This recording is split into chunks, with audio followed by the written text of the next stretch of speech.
आंख बेलपत्र चढ़ाने का संकल्प कर लिया, मान लो आपने 1008 बेलपत्र चढ़ाने का संकल्प कर लिया, मान लो 108 बेलपत्र चढ़ाने का संकल्प कर लिया, और तुम्हारे पास में तुम्हारा लगाया गया वृक्ष नहीं है और तुम्हें इतनी बेलपत्र चढ़ाना है, तो फिर करोगे क्या? बेलपत्र का पेड़ लगने में तो टाइम लगेगा, तो इतनी बेलपत्र चढ़ाओगे कैसे? तो फिर उमा संहिता ने कहा, उमा संहिता में वर्णन आता है, एक बार माता पार्वती जी ने भगवान शंकर को प्राप्त करने के लिए 1.25 करोड़ बेलपत्र के पत्र शिव को समर्पित करने का संकल्प ले लिया। उनकी सखियां बेलपत्र के पत्र तोड़कर लाती हैं तो भी वो 1.25 करोड़ नहीं हो पाते। तब माता पार्वती जी को लगा कि मेरा संकल्प अधूरा रह जाएगा। तब माता पार्वती जी तुमरुका जी के पास गई और तुमरुका जी से पूछा, तुमरुका जी बताओ 1.25 करोड़ बेलपत्र चढ़ाना है शिव को प्रसन्न करने के लिए, मैं क्या करूं? तुमरुका जी ने कहा, माँ एक बेलपत्र लेकर आओ, उस बेलपत्र को सूखने के बाद उसका चूरा बनाओ, जितना बारीक चूरा हो सके उतना बारीक कर लो और उस चूरे को शिव जी पे समर्पित कर दो। वो 1.25 करोड़ बेलपत्र के सुख के बराबर सुख प्रदान।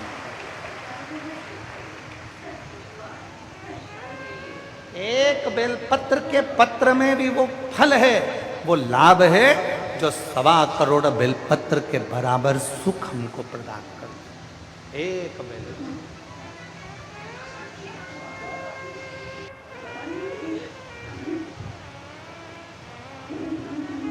कुबेरेश्वर धाम जाते हो आप लोग? जब सीहोर जाते हो कुबेरेश्वर धाम पर, बाबा कुबेर भंडारी की भूमि पर जाते हो, 12 ज्योतिर्लिंग के मध्य बिंदु कुबेरेश्वर धाम पर कंकर शंकर पूजन करते हो, वहाँ से एक रुद्राक्ष लेकर आप आते हो। वहाँ से आते समय एक बेलपत्र जो शंकर भगवान पे चढ़ा हुआ हो,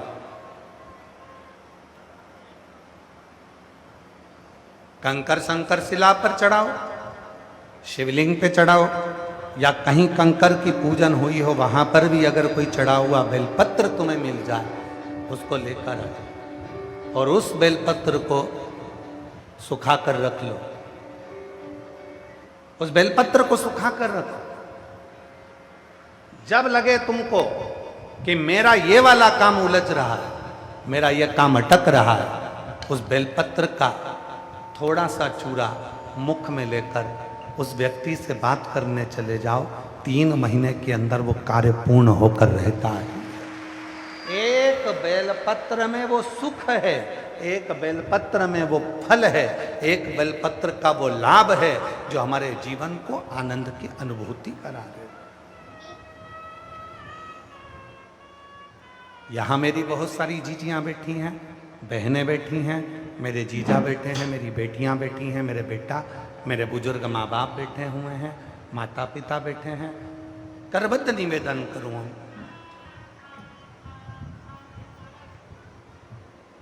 1.25 लाख बेलपत्र चढ़ाना है, 108 बेलपत्र चढ़ाना है, 1008 बेलपत्र चढ़ाना है, 1.25 करोड़ बेलपत्र चढ़ाना है। एक बेलपत्री के पत्र को सुखाकर बारीक से बारीक, बारीक से बारीक, बारीक से बारीक जब बिल्कुल महीन हो जाए, उसको जब समर्पित किया जाता है तो उसके कण कण की गिनती से भी करोड़ों हजारों बेलपत्र के पत्र चढ़ाने का फल प्राप्त हो। महीन से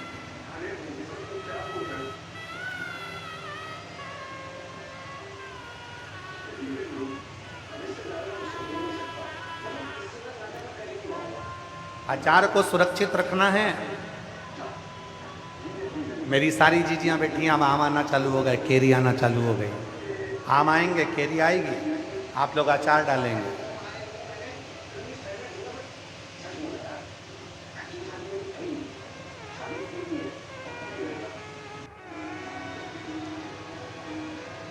जिस दिन हम आए थे उस दिन हमारे एक दिल्ली वाले गोयल जी और बंसल जी तो यहाँ बैठे हैं, दिल्ली वाले गोयल जी बंसल जी दोनों थोड़ा थोड़ा अचार का डब्बा बांध कर लाए। कहा गुरुजी नया डाला है। तो हमने पूछा क्यों भाई इतना अचार लाए हो, इस अचार में फाँक तो बहुत कम है और तेल ज़्यादा है।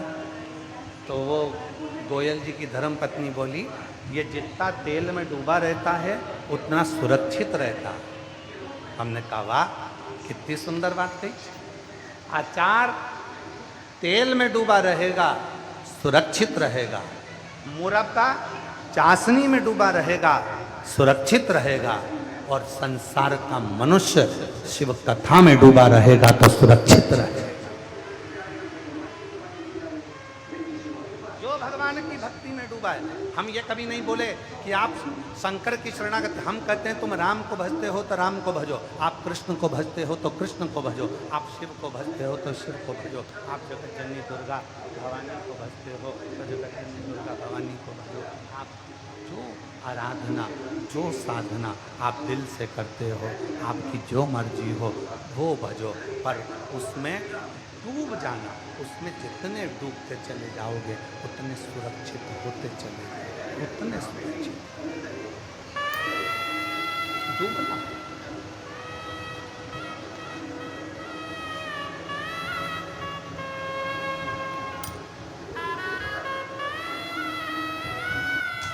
पानी में डूबोगे तो मर जाओगे और शिव की भक्ति में डूबोगे तो तर जाओगे। स्मरण करिए, भगवान शंकर को बेलपत्र चढ़ाकर ये विचार करिए कि ये बेलपत्र मैंने अपने विश्वास से। कितने पत्ते होते हैं बेलपत्र में?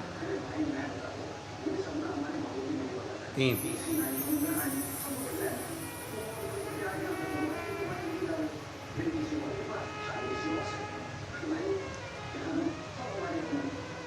कितनी लक्ष्मी होती है? अष्टलक्ष्मी। उस लक्ष्मी में भी 3 लक्ष्मी मूल मानी गई, लक्ष्मी, अपालक्ष्मी, महालक्ष्मी। अष्टलक्ष्मियों में भी 3 लक्ष्मी की प्रधानता है। बेलपत्र के कितने पत्र हैं? 3। शिव महापुराण की कथा कहती है, भगवान शंकर का चरित्र कथा है, माता पार्वती जी के नयन अश्रु से बेलपत्र के पौधे का उद्गम, माता बेलपत्री के रूप में प्रकट हुई और प्रकट होने पे माता पार्वती जी ने सरस्वती और लक्ष्मी को भी इसमें स्थान दिया। लक्ष्मी को बेलपत्र का स्वरूप, सरस्वती को तने का स्वरूप और मां वृक्ष का स्वरूप हो।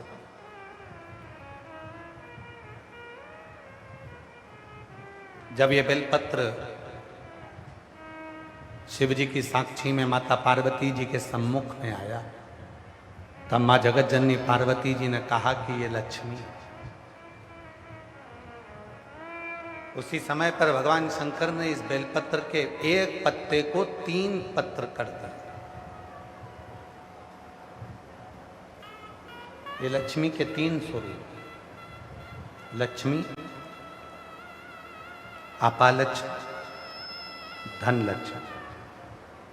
लक्ष्मी वो जो एक बार आए और आपके हाथों से पुण्य कराती जाए, भंडारे कराए, दर्शन कराए, तीर्थ कराए, कथा सुनाए, भूखे को भोजन कराए, प्यासे को पानी पिलाए, किसी के काम आ जाए, बेटी, बेटा, बहू, नाते, रिश्ते, कुटुंब, कबीले सब में प्रेम बढ़ाए, वो लक्ष्मी। दूसरी अपालक्ष्मी, वो लक्ष्मी जो आती तो है पर वापिस चली जाती है, गलत तरीके से आई और गलत तरीके से चली गई।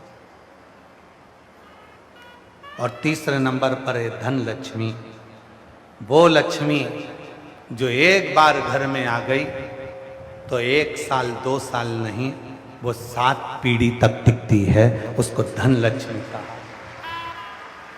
धन लक्ष्मी। लोग कहते हैं गुरु जी एक बेलपत्र चढ़ाने से कितना फल मिलता है? शिव महापुराण की कथा में कुमार खंड के अंतर्गत, शिव महापुराण की कथा में कुमार खंड में लिखा एक बेलपत्र का मात्र स्पर्श कर लेने पर, मात्र स्पर्श कर लेने पर 3 लक्ष्मियां हमारे ऊपर कृपा करना प्रारंभ कर देती। एक बेलपत्र का मात्र स्पर्श कर लेना।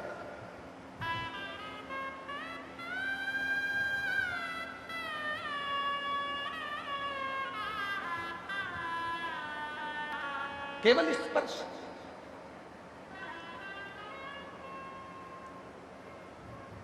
एक काशी में कथा करी थी, पहले नंबर वाली, दूसरी वाली नहीं, पहली वाली कथा। उस पहली वाली कथा में कहा था, जब जीवन में तुम्हें लगने लगे कि तुम्हारे पास में लक्ष्मी की कमी हो रही है, धन की कमी हो रही है, संपदा की कमी हो रही है, वैभव की कमी हो रही है, खूब मेहनत करना, कर्म को जागृत करना, परिश्रम पूरा करना, रात दिन एक कर देना, इधर उधर भटकना मती। किसी के कहने पे यहाँ मत जाना कि मैं इनको ये दिखा दूंगा, इनको हाथ दिखा दूंगी, इनको पत्रिका दिखा दूंगी, इनको ये दिखा दूंगा, उनसे भभूति ले आऊंगा, उनसे बेल ले आऊंगा, उनसे नरियल ले आऊंगा तो मेरा काम हो जाएगा। ना ना ना, शिव महापुराण का कौमार्य खंड कहता है, जब तुम्हारे यहाँ धन की कमी हो, अपने परिश्रम को बढ़ाओ, अपनी मेहनत को बढ़ाओ, अपने कर्म को बढ़ाओ, अपनी लगन को बढ़ाओ, अपनी एकाग्रता को बढ़ाओ। और साथ में शंकर जी के मंदिर में बेलपत्र हमेशा कब चढ़ाते हो? पहले तुम जल चढ़ाते हो, उसके बाद बेलपत्र चढ़ाते हो। पर जब तुम्हें लगने लगे कि मेरे घर में संपदा की कमी हो रही है, धन की कमी हो रही है, धन के पीछे क्लेश हो रहा है, पैसे के पीछे क्लेश हो रहा है, तो उस बेलपत्र को पहले चढ़ाओ और जो घर से जल लेकर आई हो वो बाद में चढ़ाओ। और जब तुम उस जल को बाद में चढ़ाओगी और बाद में चढ़ाने के बाद उस चढ़ी हुई बेलपत्र को अपने घर लेकर आओगी, रखो रात भर, फिर दूसरे दिन उस बेलपत्र को वापस लेकर जाओ, फिर नया बेलपत्र चढ़ाया, पुराना बेलपत्र वहीं छोड़कर आई, फिर नया बेलपत्र चढ़ाया, पुराना बेलपत्र वहीं छोड़कर आई। ये क्रम जो 21 दिन तक लगातार कर लेता है, 22वें दिन वो खुद कह सकता है कि मेरे घर में अब भगवान ने हाथ पकड़ लिया, मेरे घर में संपदा देना प्रारंभ कर। एक बेलपत्र में लक्ष्मी, अपालक्ष्मी, धनलक्ष्मी, 3 लक्ष्मियों का भाव कौमार्य खंड वर्णन करता है कि एक बेलपत्र के पत्र में वो सुख होता, वो आनंद हो।